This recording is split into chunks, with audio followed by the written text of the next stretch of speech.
Hola, buenas. Este vídeo es para intentar describir de forma sintética y rápida el final de la Segunda República y el Segundo Imperio liderado por Napoleón III, el sobrino de Napoleón I, de Luis Napoleón. Entonces, como se puede ver en las fechas, dura desde el 48, el inicio de la Segunda República Francesa, hasta el año 70-71, en la cual Napoleón III es derrotado. Pues bueno, vamos allá. ¿Quién era Luis Napoleón? Luis Napoleón, conocido con cierta mofa en Francia como Napoleón Le Petit, Napoleón el Pequeño, aunque el primer Napoleón tampoco es que fuera muy grande, pues era el sobrino de Napoleón Bonaparte. Era sobrino del emperador, había cierta mofa y era el jefe del partido bonapartista. El partido bonapartista estaba compuesto por aquellos viejos veteranos, aquellos nostálgicos de la etapa imperial de Napoleón I, en la cual Francia había dominado toda Europa. Entonces, como jefe del partido bonapartista, pues había intentado tener una postura ecléctica e imperial, no tenía una postura política fija, básicamente quería llegar al poder. Había intentado dar dos golpes de Estado, el último en época de Luis Felipe, que habían fracasado y había acabado en el exilio. Le habían puesto en la cárcel, se había escapado, entonces era una especie de peligro andante, pues un jefe de un partido que la mayoría de las personas consideraban ya extinto, porque Napoleón ya había pasado. Entonces, en estos momentos, cuando tiene lugar la Revolución del 48, Luis Napoleón estaba por ahí fuera de Francia, estaba, si no me equivoco, en Londres y era un jefe del partido bonapartista.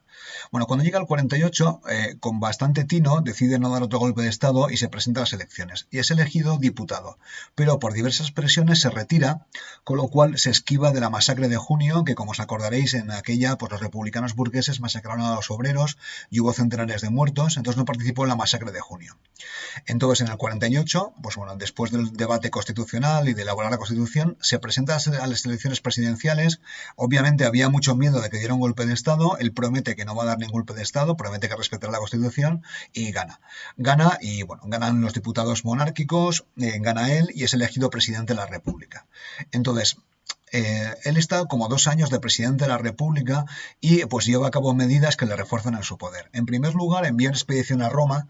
El Papa había sido expulsado de la ciudad por los revolucionarios liberales en el 48, así que él con tropas españolas vuelve a colocar al Papa en Roma como jefe de Estado. Eso le da cierta popularidad entre los sectores más católicos y conservadores de Francia. Luego después aprueba algunas medidas obreristas de protección de las mujeres, edad mínima para trabajar, etcétera, con lo cual intenta acercarse a los obreros que no estaban por la labor porque, vamos, recelaban de sus sueños imperiales. Luego después, en este periodo, reduce el cuerpo electoral, o sea, hace el sufragio censitario, pero restringiéndolo. Eso le hace que la oposición se le eche encima, hay cierto debate, intentan plantarle cara y él aprovecha la oportunidad para dar un golpe de Estado interno. Era mucho más fácil estando en el poder y en el 51 toma el poder y se convierte en dictador. Se convierte en dictador y toma el poder de forma definitiva, pues acabando con la Constitución de 1848. Entonces aquí está pues el golpe de Estado, la patria, ¿no? Él controlaba el ejército, desde la posición de poder tenía muchas ventajas y entonces este golpe de Estado fue descrito en un libro por Carlos Marx, ¿vale? Como el 18 brumario de Luis Bonaparte. Fue bastante conocido porque Napoleón Le Petit, Napoleón III, pues había tumbado la Segunda República Francesa, que era el gobierno más progresista de Europa. Bueno, a partir de aquí, Napoleón III era una persona bastante espabilada y lista y utiliza un método semidemocrático para justificarse en el poder. El método es el plebiscito referéndum, en la cual se preguntaba a los electores, en este caso a los franceses, sobre algún asunto político. Es decir, el asunto político es si él iba a ser emperador o iba a ser presidente de la República. Entonces, claro, estos plebiscitos o referéndums se basan en la idea de que yo o el caos son fácilmente manipulables, sobre todo es una pregunta de sí o no, y son muy manipulables y además es muy fácil hacer trampas si controlar los resortes electorales, con lo cual son bastante poco democráticos. Napoleón III los utilizó mucho durante su gobierno pues para justificarse en el poder. Bueno, y entonces en el 51 se proclama el Segundo Imperio de Napoleón Le Petit, con Napoleón III Luis Bonaparte. Entonces, al principio, Napoleón III actúa con cierta prudencia, porque no sabía si iba a recibir un golpe de Estado, o no sabía la fuerza de los obreros, o no sabía la fuerza de los republicanos, que obviamente había traicionado. Entonces, sus primeras políticas son bastante moderadas. Primero, mantiene las formas republicanas. Él se proclama emperador de la República Francesa, parece una paradoja, pero se proclama así. Usa los plebiscitos para justificarse en el poder, usa la represión cuando hace falta, pero bueno, la justifica como políticas de orden. Todo el mundo recordaba los terribles incidentes, la masacre de junio del 48. Entonces la política de orden siempre había sido apreciada por una parte de la población. También se alinea con los sectores más conservadores. Por ejemplo, en el caso de la novela de Flaubert, Madame Bovary, la novela está acusada de indecente y se pues, apoya la censura de la prensa de la novela para que no fuera más publicada. No se proclama emperador, pero usa su boda como Eugenia de Montijo, que era una noble española pues bastante conocida, se casa con ella y usa la boda para hacer una ceremonia por todo lo alto y hacer una manifestación, proyectar su poder. Y luego después Napoleón Bonaparte, Napoleón III, emprende toda una política de obras públicas de tipo pragmático, porque él era muy conservador, pero al mismo tiempo era muy práctico, y entonces se puede hablar de un gobierno tecnocrático, un gobierno de técnicos. En su gobierno había multitud de ingenieros, soldados, se basa en la vieja idea de la meritocracia de su tío, ¿no? Y pues hace todo tipo de obras públicas para mejorar las ciudades y sobre todo para tender el ferrocarril, que era un aspecto de la revolución industrial donde Francia había llegado tarde. Entonces es en época de Napoleón III cuando el tendido del ferrocarril pues toma fuerza en Francia. Aquí tenemos imágenes, hay fotografías suyas, aquí se le ve Napoleón con su mujer Eugenia de Montijo, su hijo, que se supone que iba a ser el heredero. Aquí está la emperatriz pintada al óleo de forma mucho más favorecida. Aquí está otra fotografía de la emperatriz. Como he comentado, usó su boda como una forma de proyectar su poder. Y luego después, entre las reformas, la más importante que tiene lugar en época de Napoleón III es la reforma de París. París es una ciudad muy grande, de origen medieval, con unos barrios medievales antiquísimos, con calles muy estrechas y había mucha suciedad y mucha gente humilde viviendo hacinada. Entonces, la idea es que encarga al prefecto Haussmann, que luego sería nombrado barón, que había sido prefecto de Burdeos, había una especie de sido de alcalde de Burdeos, le encarga reformar la ciudad de París. Para ello había que tirar todos los barrios antiguos, los barrios medievales, y construir pues una ciudad moderna y nueva conforme a la moda del siglo XIX. El proyecto de reforma es ambicioso y entonces se aprovecha del orden, del crecimiento económico que estaba teniendo, de los nuevos fondos, de la gran cantidad de impuestos que estaba recaudando y pues es la gran reforma de su reinado.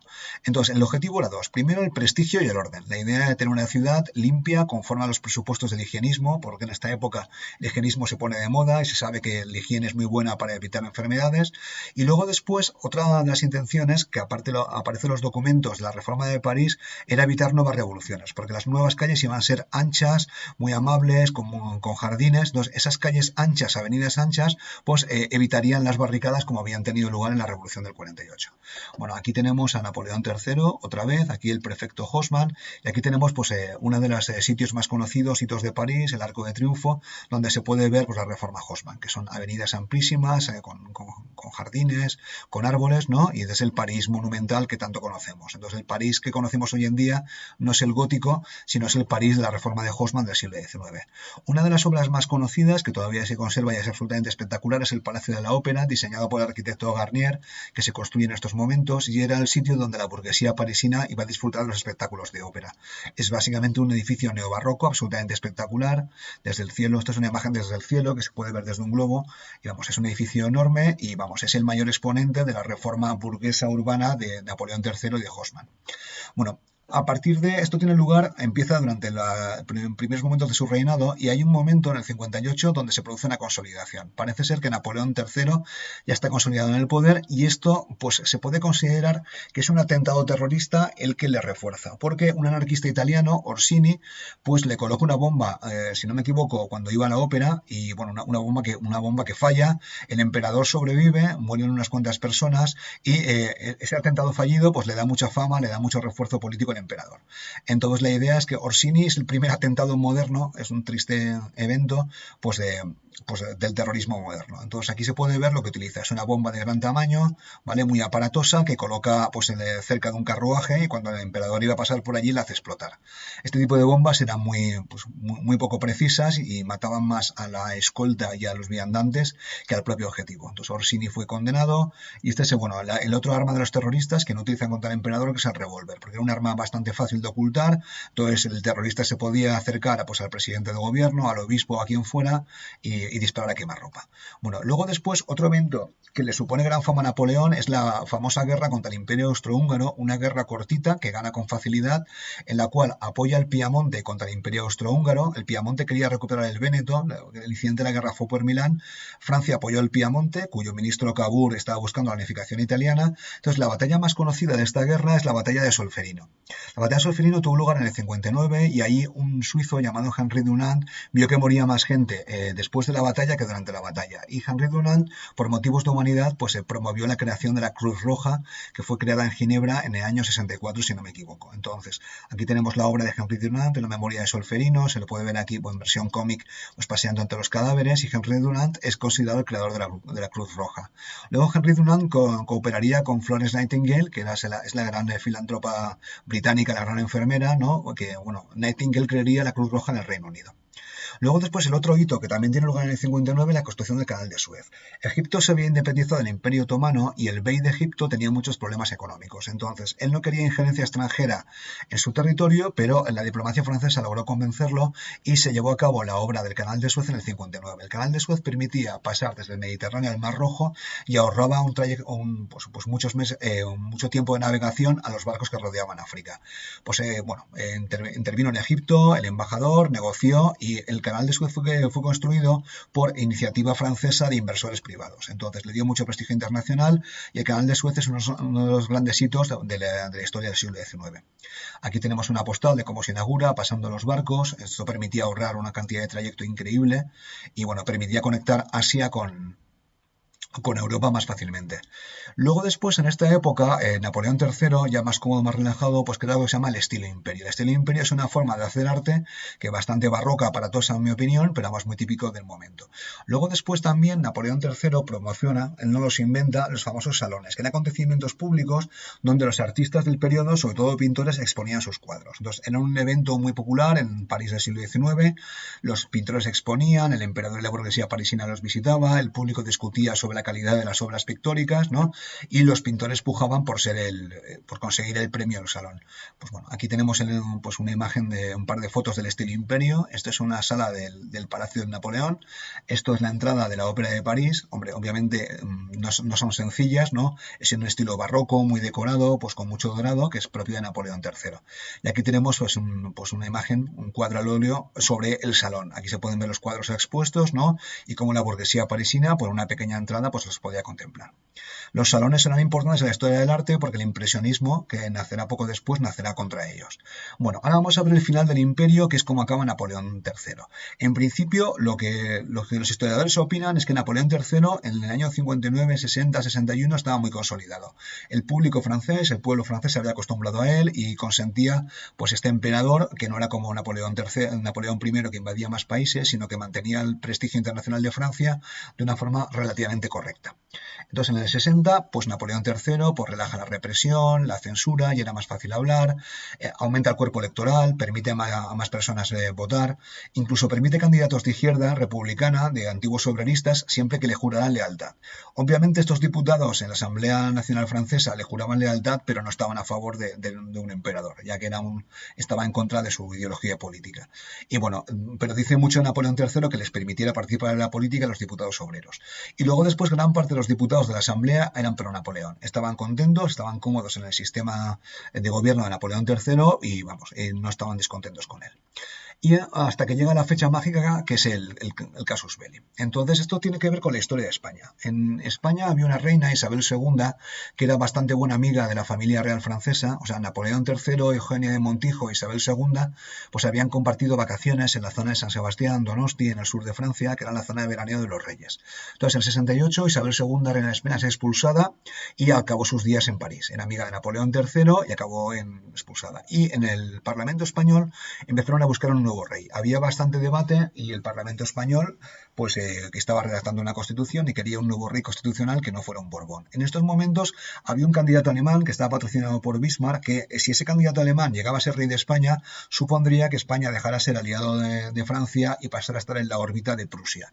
Esto no podía ser consentido. La Asamblea Francesa, de forma bastante belicista, pues lo veía como una injerencia prusiana que estaba fuera de lugar y pues lo consideró un casus belli. Entonces en el año 70 Francia declaró la guerra a Prusia pensando que sería una victoria fácil, ya que Prusia no era un país demasiado grande, su ejército era bueno, pero en tamaño, en población e industria no se podía comparar con Francia. Bueno, no os voy a contar la guerra, pero el caso es que hubo una batalla, la batalla de Sedan. Napoleón III perdió, las tropas prusianas demostraron ser magníficas, rodearon a las tropas francesas y Napoleón se tuvo que rendir y fue capturado por Bismarck en la batalla de Sedan. Obviamente con Napoleón III prisionero, pues no tuvo más remedio que aplicar y así acabó el Segundo Imperio y dio paso a la Tercera República Francesa, que es una historia que contaré en otra ocasión. Bueno, con esto espero haberlo explicado y que se haya entendido.